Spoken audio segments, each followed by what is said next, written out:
GMERS college દ્વારા MBBSના અભ્યાસક્રમમાં અસહ્ય ફી વધારો અટકાવવા વાલીઓ અને વિદ્યાર્થીઓ દ્વારા સુરત કલેક્ટર કચેરીએ વિરોધ પ્રદર્શન સાથે રજૂઆત કરી। સુરતના મેડિકલ ક્ષેત્રમાં અભ્યાસ કરતા વિદ્યાર્થીઓ અને વાલીઓમાં હાલ રોષનો માહોલ જોવા મળી રહ્યો છે। GMERS કોલેજો દ્વારા MBBSના અભ્યાસમાં અસહ્ય ફી વધારો અટકાવવા વિરોધ પ્રદર્શન કરવામાં આવી રહ્યો છે। કલેક્ટર કચેરી ખાતે વાલીઓ અને વિદ્યાર્થીઓ દ્વારા વિરોધ કરવામાં આવી રહ્યો છે। સરકાર દ્વારા GMERS કોલેજોમાં અસહ્ય ફી વધારો કર્યો હોવાનો આરોપ લગાડવામાં આવ્યો છે। ફી વધારાને કારણે મધ્ય વર્ગના વિદ્યાર્થીઓ માટે MBBSનો અભ્યાસ કરવા માટે ઘણી મુશ્કેલીઓનો સામનો કરવો પડે છે। અત્યાર સુધી જે ગવર્મેન્ટ કોટાની ફી 3.30 લાખ હતી તે વધારીને 5.50 લાખ કરવામાં આવી છે। મેનેજમેન્ટ કોટાની ફી 9 લાખ હતી તે વધારીને 17 લાખ કરી છે, જે મધ્યમ વર્ગ અને ગરીબો માટે ભરવી અશક્ય છે।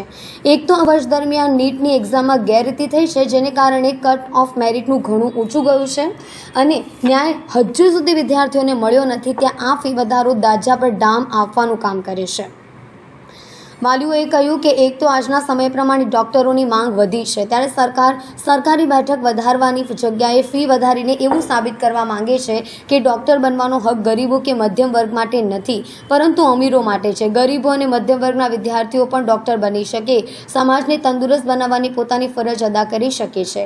આ તોતિંગ ફી વધારો રદ કરવા માંગ કરાઈ છે। ગયા વર્ષ જેટલી જ ફી રાખવા અનુરોધ કરવામાં આવ્યો છે। મારું નામ રુશિલ મિસ્ત્રી છે।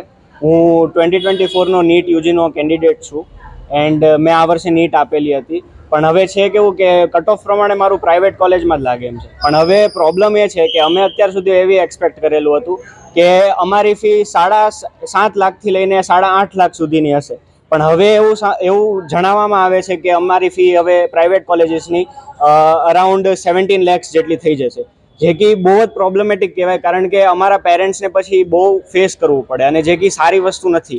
કારણ કે પછી ઇફ અમે લોન બી લઈ લઈએ તો અમારા MBBS બનવામાં જ અમારે 6 થી 7 વર્ષ જતા રહેશે।